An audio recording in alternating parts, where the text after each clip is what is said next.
Hi, I'm Jeff Dixon. On this series that we're beginning today, let me share with you first the title. It's called Found in the Shadows. What does that title mean? What am I talking about? Well, your life and my life, sometimes we move through the shadows. Now, we don't always like it. Shadows are not necessarily fun. Sometimes shadows are dark places. They can be a little bit spooky. They can be tough.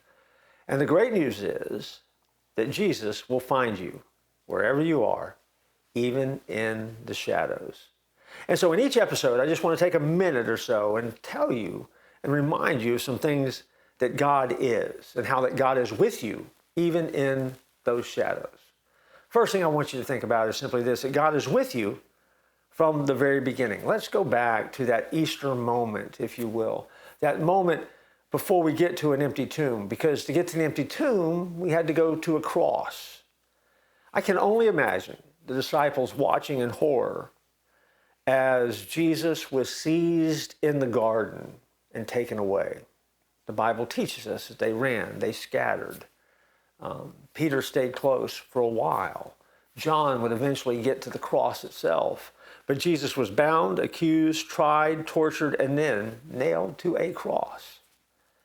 If they could have been close enough, if they would have had the guts to stay close enough, if they would have had the opportunity to stay close enough, they would have said, not this. How can this be God's plan? Because I promise you, they had that conversation behind closed doors. They were asking that question, how can this be God's plan? And we forget sometimes that they had to wait 3 excruciatingly long days before they were stunningly surprised with joy. Jesus' death had indeed been God's plan, because Jesus wasn't their beloved master and rabbi only. He was the Lamb of God. He was sacrificed on a wooden altar of the cross to make atonement for their sin, for your sin, for my sin.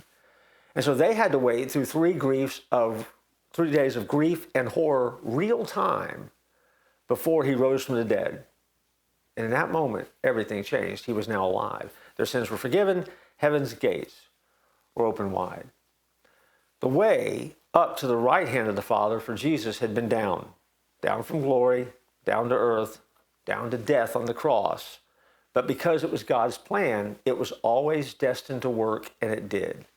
And his plan includes a glorious future for you. So even when you are in the shadows of life and you feel like darkness is surrounding you and you don't know what to do, the great news is this: God is with you from the very beginning. And the reality about shadows is that you can't have a shadow without a source of light. Shadows don't hurt you. And the light that Jesus shines reminds you that the shadow is not a terrifying place to be. I look forward to joining you in our next episode.